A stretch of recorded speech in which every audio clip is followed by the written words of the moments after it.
Ini gimana caranya biar kalian sebagai brand owner itu tidak terprank saat meng-hire new kandidat ya.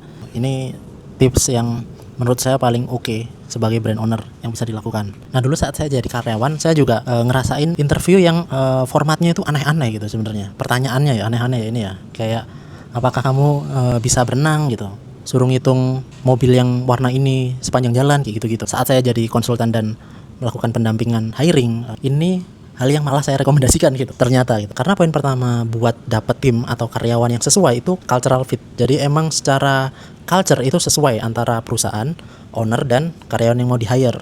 Nah, kenapa pertanyaan-pertanyaan random itu muncul? Karena di dalam perusahaan itu pasti ada sebuah kesamaan ya, culture ya. Misalnya mereka itu punya values keteraturan gitu. Makanya pertanyaan-pertanyaan HRD atau ownernya itu mengarah ke keteraturan tanpa mereka sadari. Nah, kenapa dulu orang-orang yang bisa masuk ke kantor saya yang dulu itu orang yang bisa berenang? Karena perusahaan tersebut menuntut kita buat survive di segala situasi gitu. Kan itu sangat values ya, dan itu valuesnya owner yang disematkan ke perusahaan tersebut. Nah, saat sekarang saya jadi konsultan dan mendampingi berbagai macam brand untuk meng-hire, apakah itu pantas atau enggak?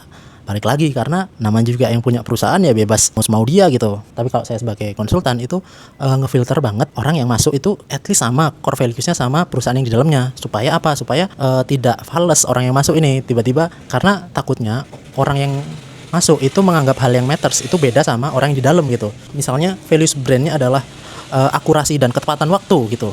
Tapi orang yang di hire itu terlambat gitu ya, pasti kita tolak gitu, karena values brand di sini adalah akurasi dan tepat waktu gitu. Sama halnya kalau valuesnya empowering yang suka membantu, terus kita kasih jebakan-jebakan untuk membantu tapi dia tetap abai, ya udah kita tolak karena tidak sesuai dengan values kita gitu. Jadi itu salah satu untuk mencari karyawan yang at least punya belief yang sama lah, kita lihatnya sama lah. Setelah itu baru kita bisa on job test atau skill testing gitu sebenarnya. Jadi secara values masuk, oke nih, vibesnya nyampe nih, kena. Nah, baru secara skill masuk atau enggak.